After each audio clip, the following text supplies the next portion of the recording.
Welcome to today's video, pregnancy related. These are by far my absolute favorite videos to film.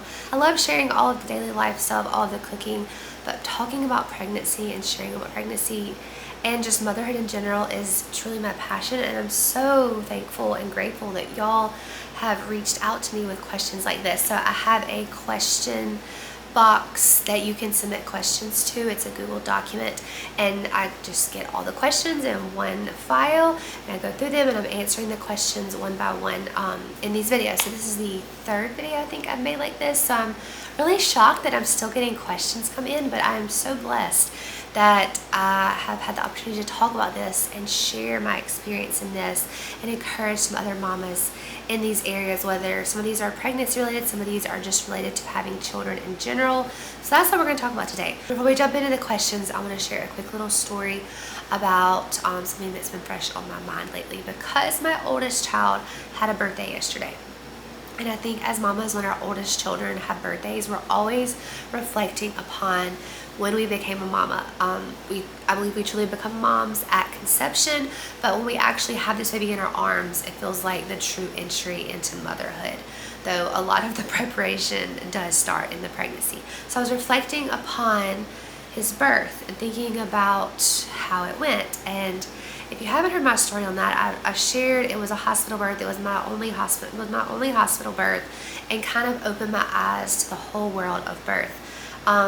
Yes, it was a very long labor, and all it was 77 hours from start to finish. It was a guilted, forced induction, basically the common scenario. Doctor's out of town. It's a Thursday afternoon. We're going into the weekend. We're going to have on-call doctors.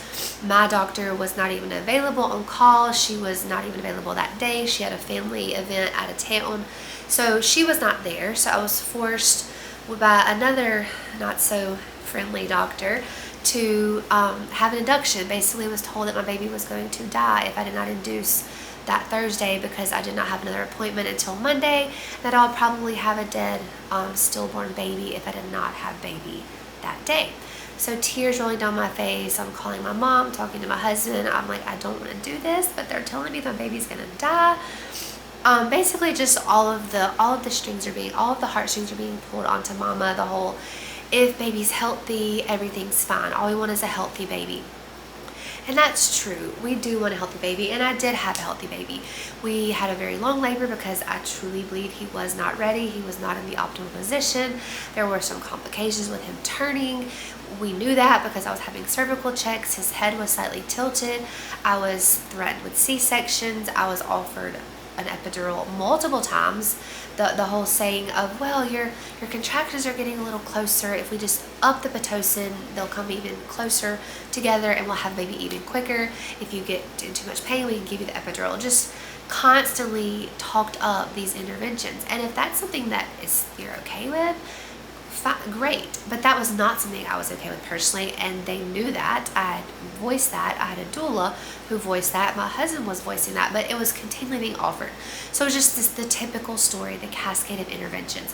Thankfully, we were able to avoid the full scale of interventions. I had the Pitocin hookup for the induction. I had some sleeping medication to help me sleep through the pain. Never had to have the epidural. Was threatened with a C-section because his head was slightly tilted and not fully dilating the cervix. Through a lot of prayer, my doula left to go meet with her husband to check in with him and her children. She spent a whole hour praying. My husband and I spent a whole hour praying. Baby turned. We didn't have to have the C-section. But all of this to say, mamas are just kind of oftentimes, not always, there are beautiful hospital births that go as planned, that mamas have beautiful hospital experiences. That just was not my experience, and a lot of women I've talked with personally and on the internet have told me the same. But they're just put through the normal protocol, whether they want it or not. And I saw this reel the other day I wanted to share with y'all. I'll have it linked below. But it was from a former labor and delivery nurse. She had a couple of hospital births, I think, and then some home births. But she talks about how the saying goes around, as long as baby is healthy, that's all that matters. This phrase gets thrown around a lot, especially to a mom who experienced a difficult birth or birth trauma. I've probably been guilty of saying it myself. As a past labor and delivery nurse, sometimes it's hard to feel compassion for a mom who had something seemingly small go wrong in her labor while the mama next door just lost her baby's life. But this phrase diminishes the experience of becoming a mom, the experience of sharing your body with your baby. The phrase is meant to provide comfort, but it indicates that your experience itself as the mama doesn't matter and your trauma is trivial. The truth is, sometimes things happen that shouldn't have happened, talking about that cascade of interventions. And those things you may carry with you forever, and that is so true. So to the mom grieving the birth she had hoped for, to the mom dealing with birth anxiety, birth trauma, or postpartum depression, you matter too. It was a beautiful reel, just sharing her experience having her babies and being a labor and delivery nurse. I'll link that. It just really touched me, thinking about my first birth with my son, since his birthday was yesterday. Just looking back, talking to my husband about everything, the whole experience. We look on it with so much gratitude because it taught us so much about the medical system, how there can be wonderful things about it and how there can be things that just aren't right about it. So just my little story today. I wanted to share that reel with y'all, share a little bit of my story there, encouraging mamas who might have had a past birth trauma or a birth they didn't plan to go as it did, or they didn't want it to go as it did, that it matters and that there is healing that comes from that. I've had three, hopefully 4 soon, beautiful home births after that first birth that have truly healed me from that. I've heard mama say that sometimes when you have a traumatic birth, you have to go through another beautiful birth experience to heal from that, and that was truly my own story. And each birth since, I've healed a little bit more from that birth. Just my little story there as we celebrated my son's birthday yesterday, thinking about his birth, thinking about becoming a mama. So let's jump into these questions now. So I have my laptop here, so that's what I'm looking at. Okay, so there's some pregnancy ones I saw. There's also some about just children, having children in general, and motherhood and naps and stuff. Okay, so do you have to get up a lot throughout the night to pee? Is there any way around this? So annoying. Okay, so I used to get up 3 or 4 times a night starting in like the 2nd and 3rd trimester to pee. It is now down to 1 or 2, but I'll give you some tips for that.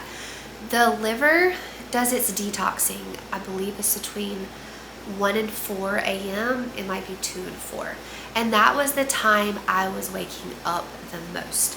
And when our liver is not properly detoxing, we often wake up.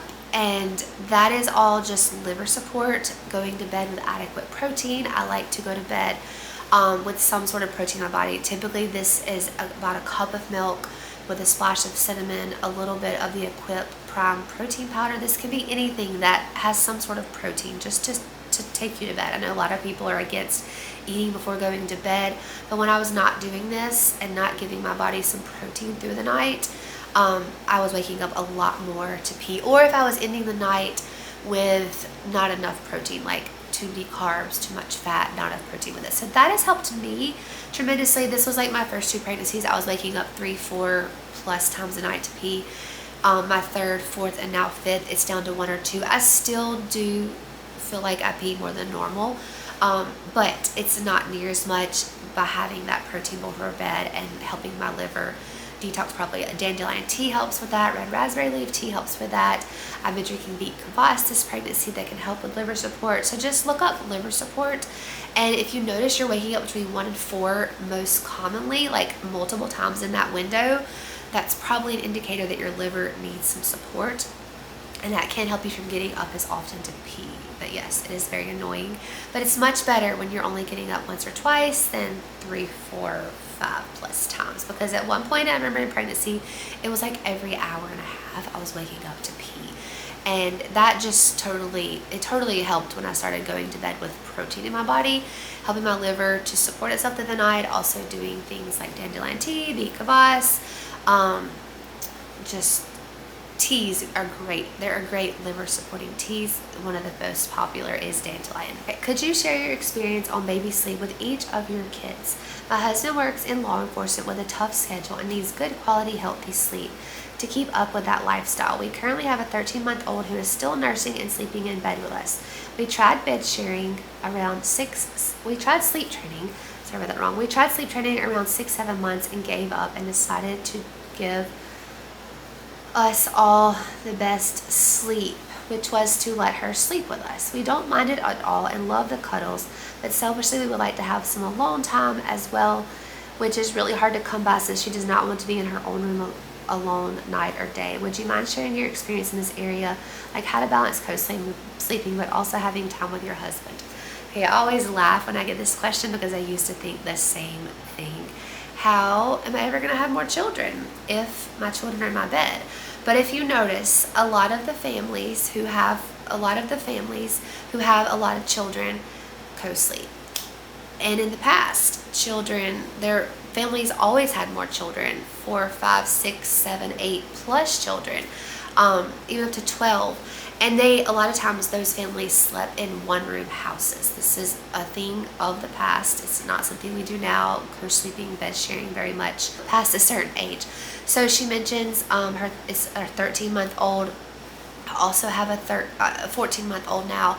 He is still bed sharing. My only advice there, not to make this awkward, is you just roll baby over and you spend time with your husband, or you can go to a different room in your home. We've just never, at the beginning, it did bother me. I was like, okay, there's a baby right here. This is weird.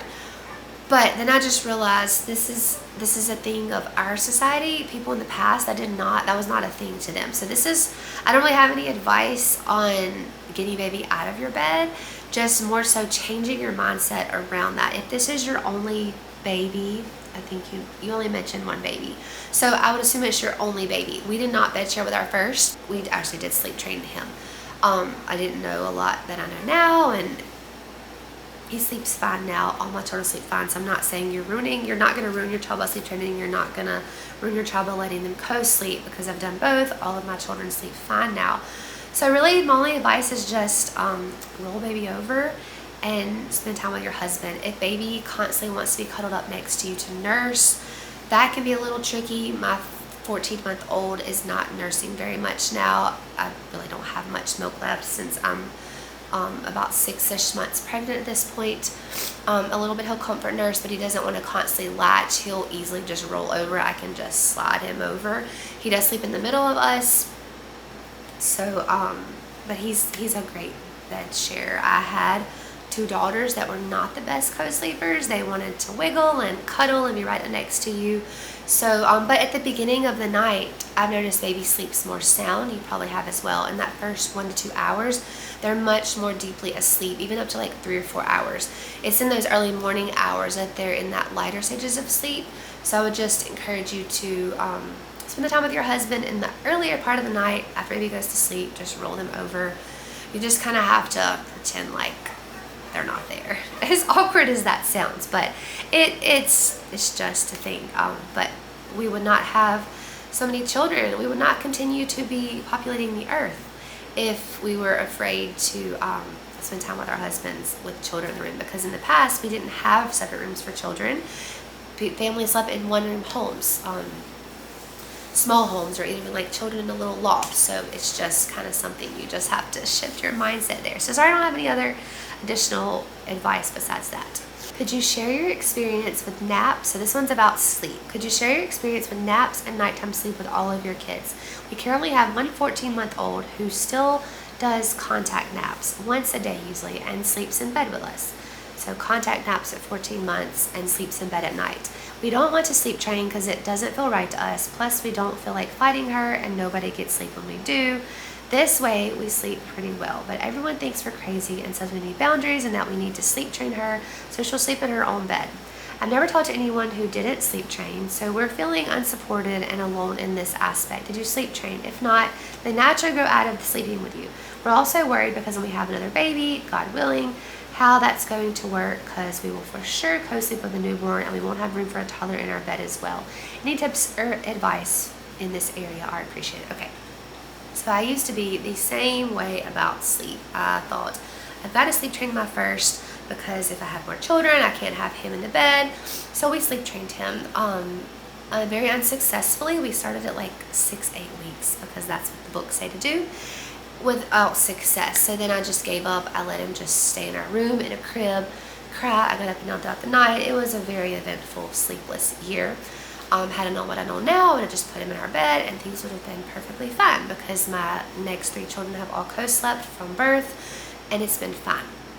But I did sleep train him at probably 8 or 9 months. He went to his own room upstairs away from us.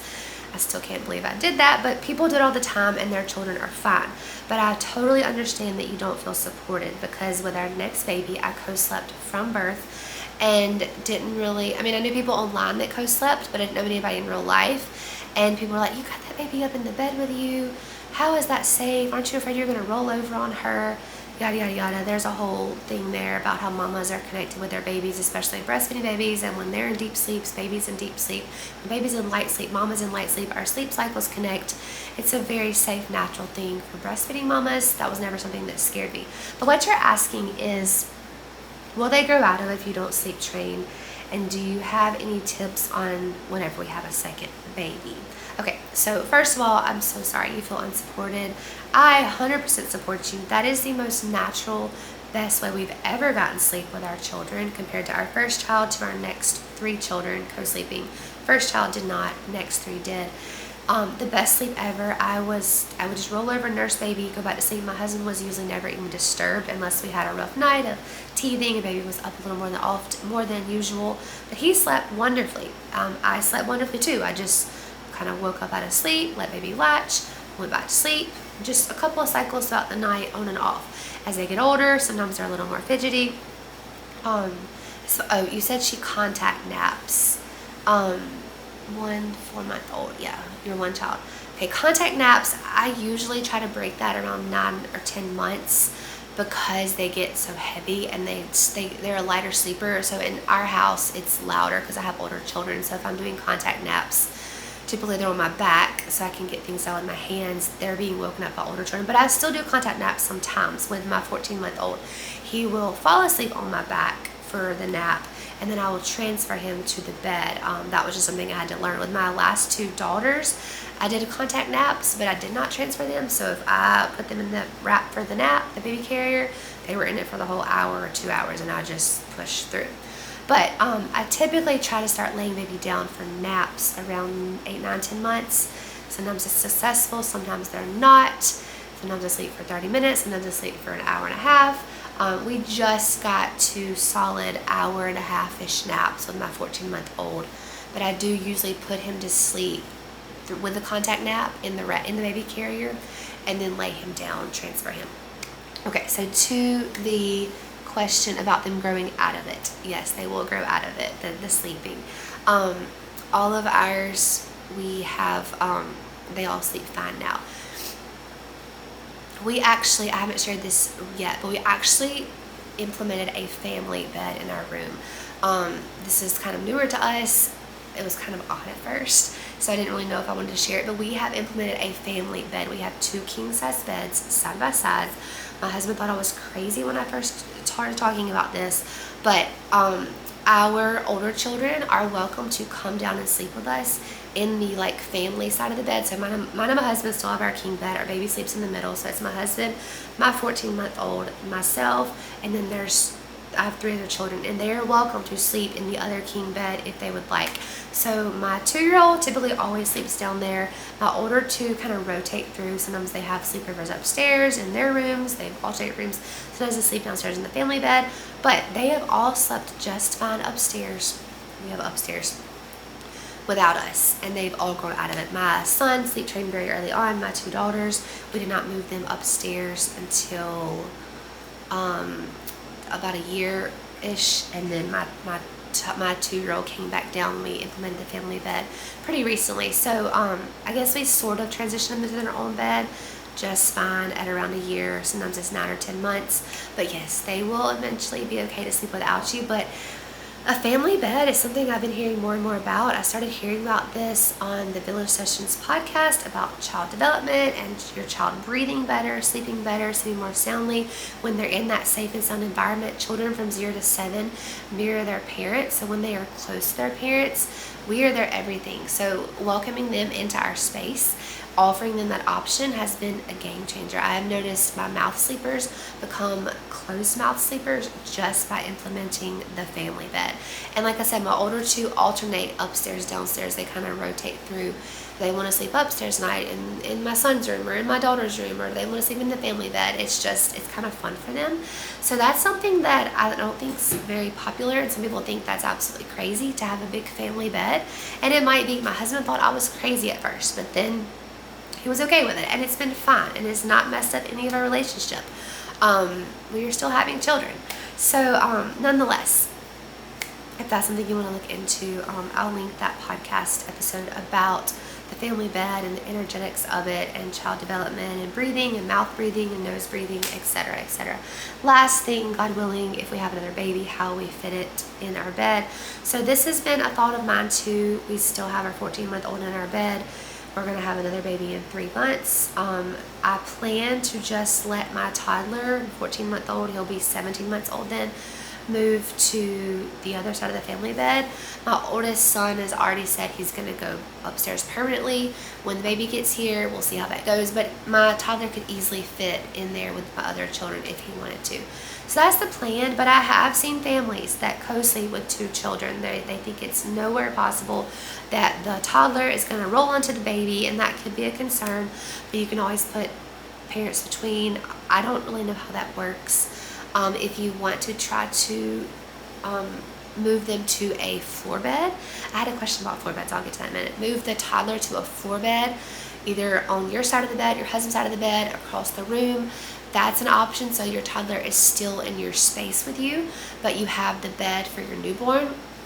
I've seen that be done before. I've seen parents take their beds off the frame and put their mattress on the floor and put a child mattress beside them, so they're kind of like a family bed, but with like a toddler mattress. We have 2 kings in our room, but I've seen it where like the parents have their king or queen, and then the older toddler has like a toddler size bed on the floor beside the parent bed, so they kind of feel like they're all together, and then the new baby's in the middle. So there's all kind of options you can do, configure. I mean, you could even just put baby on like a futon or make a big thick pallet. We've even had our children, when we were transitioning to floor beds at first, put them on just like 4 really thick quilts, and that was their bed beside us in the corner, kind of in our room when we'd have a new baby. So there's all kind of configurations you can do to keep your toddler in your space with you if you don't want them actually in the bed when you have more children.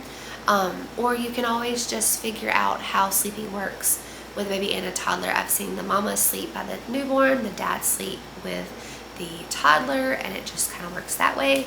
So I think that when the time comes, you'll figure out what works best for you. I know that can be a concern right now and a worry, but it all kind of just plays out. And something that, like, sleep is something I truly stressed about at the beginning. My mom kept my first 2 children a little bit while I was still working, and I was adamant that she stick to that sleep schedule. And we go back and laugh about it now, about how crazy I was about sleep. I was like, you have to get them to sleep at this hour, and this hour, or they're not going to sleep tonight. I was like rigid, and my mom looked at me like I was crazy. She did what I asked. She did her best to do what I asked. I love her for it. We go back and laugh about it now, about how crazy I was about sleep. So I totally understand these questions y'all have coming in as young moms, first-time mamas, about sleeping and how it will work as you add more children and getting your baby to sleep without you. Will they ever? They will. It'll all work out. There's not a child who just doesn't sleep. All children eventually sleep on their own. Okay, next question. There was one about floor beds. Do you use floor beds for your kids? Yes, we do. As I mentioned before, my son, when we sleep trained him, he went from his crib because the crib was a disaster. I eventually just ditched the crib, took the crib mattress out. My husband built a little frame for his crib. It's sort of like a Montessori floor bed, but my husband built it. And that's what he slept in at like 6 months, all the way till he was almost 2. My daughters, when we moved them from our bed around 8, 9, 10 months, they went to a floor bed in our room at first. for naps at maybe 6 months, I can't remember exactly. And then we slowly, as they got used to the floor bed at nap time, as they approached closer to a year, we moved the floor bed upstairs. They slept in the floor bed upstairs. We love a floor bed because it lets our children feel the freedom of not being confined to a crib. We just move everything out of the room that's unsafe. We have wall outlets covered. We don't keep things plugged in. We make sure furniture can't fall over them. But our children typically just lay in their bed and would go to sleep. There were times where they would get up and walk around. But at that case, I would lay on the floor beside the floor bed and just kind of pat their back until they went to sleep to make sure they weren't like getting up and playing when they were supposed to be going to bed. But if they wanted to, I would have been okay with that, because I know there are families who just let their children play and then they just fall asleep, whether it be in their bed or on the floor or on a rug. We've always loved a floor bed. With our daughters, they moved into a room together, so our older daughter was already in her like toddler size bed that's like 18 inches off the floor, 20 inches. And then our second daughter slept in the floor bed beside her big sister. And then not long after that, we brought them downstairs to the family bed. We welcomed them downstairs. But yes, they've all slept in a floor bed except my current 14-month-old. He has always just slept in our bed because we love co-sleeping, and I just love the benefits of it now and love having my children close. And my philosophy around sleep has changed drastically since my first two children. As I just told you that story about me being the crazy sleep lady when my mom would babysit my children for me when I was still working. Could you do a video explaining the questions you would ask your midwife or doctor, OB or doctor, if you were looking for a new one? So I will add that question to my next video talking about what you need to know, maybe what you didn't know in pregnancy. I did a video talking about everything you might not have known about pregnancy, like options you have. You have the option of picking a new provider, as she said, if you're looking for a new one. So I will like brainstorm a bunch of questions that I would ask them and put that in my next pregnancy topic video like that. But I'll try to think of a few now. I would ask, what is your philosophy for the golden hour? That's a big one. One of my friends and I were just talking about the golden hour and how vital that is, because in a hospital setting, there is no golden hour. Some midwives rush it. Some midwives give you 2 hours. My midwife does give us 2 hours of the golden hour where we're just with baby, and it's beautiful. She's not coming in every 5 minutes checking on us, checking temperatures. I think she might check something every 30 minutes, and it's like really fast. You don't even notice she's in there. So I would ask that. I would want to know their philosophy on like testing. Are they going to deny your care if you refuse testing? Because there is testing that I refuse because I don't find it necessary. Y'all know some of my beliefs on that. But some providers will not care for you if you refuse the testing that they deem protocol. I would want to know their philosophy on fetal monitoring in labor. Are they going to require you to be hooked up to the continuous fetal monitor, or can you use the one where you can move around? Sorry, I said that wrong. I think all of those are continuous. I know there are some where you have to be attached to the bed in a hospital and some where you can move. That was a big question for me in my first hospital birth, my only hospital birth. I did not want to be confined to the bed. I wanted the one where I could move around. So they had promised me that they would make sure they saved me one of those devices that I guess probably worked off Bluetooth. So I was sending Bluetooth waves into my belly to my new unborn child unknowingly at that time. But you live and you learn. So I was very adamant about that. What else? I'll brainstorm a whole list of questions and add this to my next video. I'm just trying to think of a few off the top of my head right now because I did not make a list prior to filming this. I would want to know their protocol for transfers, like how afraid are they of a transfer if this was a midwife, because there are things that some midwives are comfortable handling at home and some that are not. Like my midwife is very comfortable handling a hemorrhage at home. She says we do not transfer for a hemorrhage, we stop a hemorrhage and then we transfer if needed. And she has stopped many hemorrhages at home, monitored the mama, and mama's been fine. And there have been times where she has had to transfer. So I'd want to know their level of comfort on certain things for mama and baby. Like what would deem an immediate transfer and what would deem, okay, we're going to handle this at home and then we're going to transfer if needed. This is things like such as meconium, cords wrapped. I mean, obviously if you're in a home birth and cord is wrapped, that's actually very normal, by the way. It's not talked about enough, but it's actually very normal. Obviously, if you're at home birth, you're not going to know if the cord is wrapped until baby is born. So typically, you're not going to transfer when baby's like halfway coming out. But just kind of their philosophy on that. Again, I'll write out a list of questions and have this in my next video. All the things you didn't know you could ask or do in pregnancy. Are you super tired during pregnancy? How do you handle that with other children, daily tasks, etc.? So I thankfully am not super tired in pregnancy. The only time I get asked all the time by family, are you feeling tired? Are you feeling fatigued? And I'm like, no, I feel just normal. Every day I feel tired at 6 or 7 o'clock at night, whether I'm pregnant or not, because I live a very fulfilled, busy lifestyle. I'm always cooking, doing something outside with our farm, doing something with my children. I just don't get tired. That's such a blessing. I think a lot of that goes with your lifestyle, with your lifestyle, your body's mineral levels and nutrition levels prior to pregnancy, because when you're pregnant, your baby is pulling from your prior 3-month stores of nutrition and how you fueled and prepared your body before that pregnancy. So I have some videos talking about preconception and preparing your body preconception. I will link some of those below if you want to look into that. But no, I thankfully am not tired in pregnancy. I really just feel the same as always. I know that's a blessing. I know there are so many mamas who don't. I have talked about this before. It's a touchy subject because I know there are so many women who are not blessed in this area. I really just feel normal in pregnancy. I'm tired every night by 6 or 7 o'clock as the sun starts setting and going down. I'm ready to start settling and going down as well. I really try to follow, this last year, I've really been trying to follow a more natural light pattern with the sun and nature for my sleeping and doing things throughout the day. Okay, and then how do you handle this with other children? So in the first trimester, I guess I'm a little tireder, maybe by 4 or 5 o'clock instead of 6 or 7.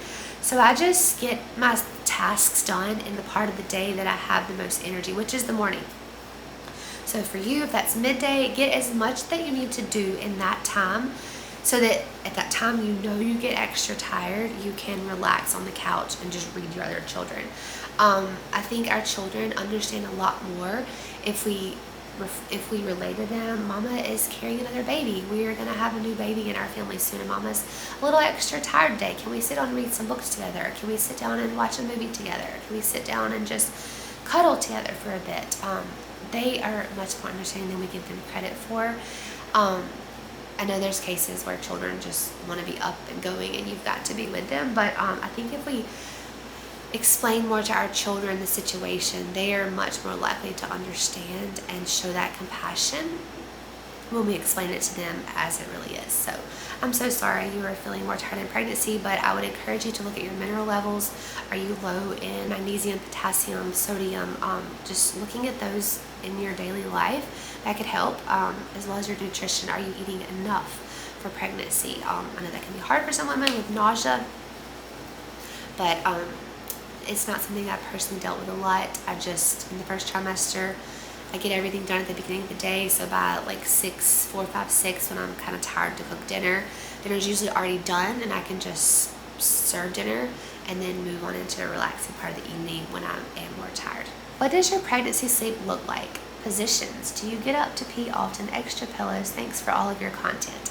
Okay, we already answered the getting up to go pee question. That changed a lot when I added protein right before bed and offered liver support, so I wasn't waking up in that time of the night where your liver is detoxing. Pregnancy sleep. Okay, with my first 2 children, I had all the pillows. I put pillows around me head to toe. I bought the big pregnancy body pillow. I had my husband smush pillows around me when I went into bed. I was like, okay, I'm getting tucked into bed, come add my pillows. That's what we are told we need to do. 3rd, 4th, now 5th pregnancy, I sleep with 1 pillow. Bowspring. I've talked a little about bowspring. It has helped with this. Learning how your body should properly be open and in an open state in your fascia. I still kind of sleep twisted because I'm a side sleeper. I'm not a back sleeper. I do belly sleep some, but not in pregnancy, obviously. I sleep sort of in a side position on I favor my left side, with my right knee rolled over. I used to try to tuck my knee on a pillow. I used to try to tuck my arm on a pillow. I used to try to have a pillow behind me. I don't do any of that anymore, and I sleep wonderfully. At my third pregnancy, I remember there was a point where I wanted a very small, like child-sized pillow right at my belly just to support my belly, but I don't use that anymore. And I think that's just come with learning to open my body through bowstring. And I say that very lightly because I've done very, very minimal bowstring practice with Amanda Cepeda. This is through, I learned all of this through Corey Moore. Y'all hear me talk about Corey all the time. She's just so helpful in learning a lot of stuff. So I'm always resourcing and referencing her. But no, I don't sleep with pillows. I sleep with my one pillow at my head. I've actually even taken out some of the stuffing from my pillow and made it flatter because I've learned that I want my body in more of that flat position, in that side sitting position. No, not extra pillows. I learned I didn't need all of that. It was just kind of extra because I thought I needed it because every app was telling me how I could sleep when I was pregnant. And I believe that when we look at all of those apps that 22 weeks pregnant, you might want to get a body pillow in it. 28 weeks pregnant, you might start feeling back pain in it. 6 weeks pregnant, you might start feeling nausea. That gets into our head, and then we start having all of those symptoms. And I just ignore all that now. I don't even have those apps on my phone anymore. I don't even look up those websites anymore. The what to expect when you're expecting, that was what our parents had in their day, the books they had. Now we have all the apps. If you read all those apps, they tell you all these things. You're probably going to start having those symptoms. That's kind of where I learned with the pillows, but I don't use them. Do you work out during your pregnancy? What does that look like? Okay, so I just did a video on my prenatal care, and I talked about working out. I have worked out in some form in all of my pregnancies. My first pregnancy, I was actually working out just like I did before pregnancy. It was kind of like an obsessive way. I was a teacher then. I was helping with a softball team. I was doing workouts with those girls. Just normal workouts like weightlifting, pretty consistent to what I had done prior to pregnancy. My second baby, I did a lot more walking. I did a lot more spinning babies. I did a lot more static stretching. I did some body weight workouts. My third pregnancy, I don't know if I worked out at all. I did spinning babies and I did walk, but I don't know if I actually worked out like with weights or running or anything like that. I don't believe I did. It was just walking and spinning babies, exercise, stretching. My fourth baby, my last baby, kind of the same as my third. I don't remember working out very much. Definitely didn't really do any weight training. I always focus on walking and spinning babies. Those are my two things. And spinning babies is not really a workout. It's just more of a opening of the body, getting body in an open position, pelvis aligned, ligaments aligned. This kind of goes along with chiropractic care. Getting baby in optimal position for birth. With my fifth pregnancy, I have been working out again and I've been loving it. I shared that I've been doing the Radiant Summer Challenge with Corey Malloy. Again, I'm talking about Corey. And this was a 3-month long time frame in this summer. We're on the last month right now. And she shares a new workout at the beginning of every month. 4 new workouts, I'm sorry. And then, so for the first week, she shares the workout. And then the next 3 weeks, you repeat those workouts that she shared and you increase your reps or you increase your weights, the amount of weight you're lifting. And it's been wonderful. It's called progressively overloading, and each week you'll realize that you can add more weight or more reps much easier, and it's been lovely. I've had so much energy, which I've had energy in all my pregnancies, but I feel like I've just been not as like uncomfortable in my body because I'm not carrying as much extra weight. I'm still carrying extra weight, but I had gained a lot of weight in pregnancy, especially in my lower half, because I just let my body do what it needs to do, let it gain what it needs to gain. I eat what I think I need to eat, and I have not lost all my weight between pregnancies. I had implants taken out last year. That was an inhibitor in estrogen detoxing and carrying extra weight. I'm still recovering from that. I got pregnant pretty quickly after getting the implants out.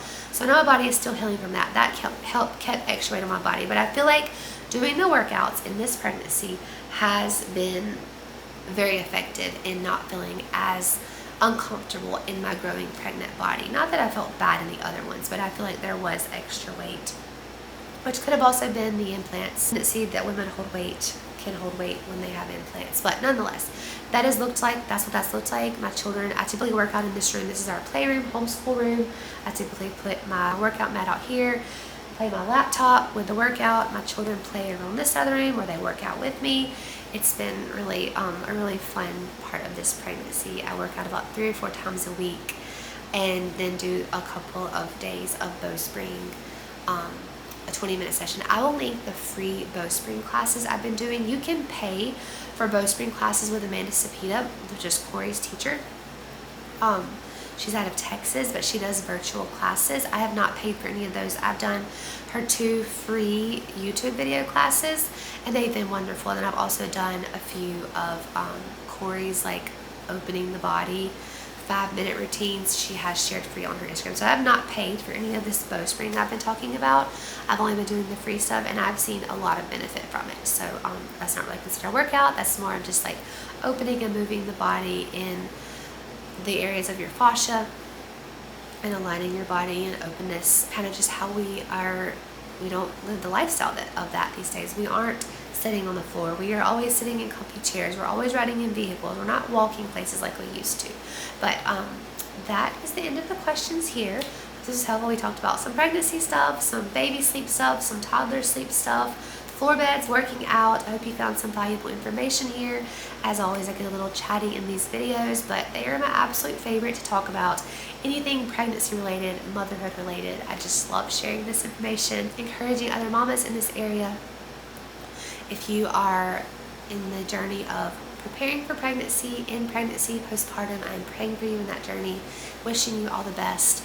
If you have any further questions, as always, this Google Doc will be linked in the description box below. If you want us to submit some more questions, I'll keep doing these types of videos as long as y'all keep asking questions. I have about 3-4 months left in this pregnancy, so as long as this is fresh on my mind, I'm happy to keep sharing about pregnancy. So y'all keep the questions coming if you think of any more, and I will talk to y'all in my next video.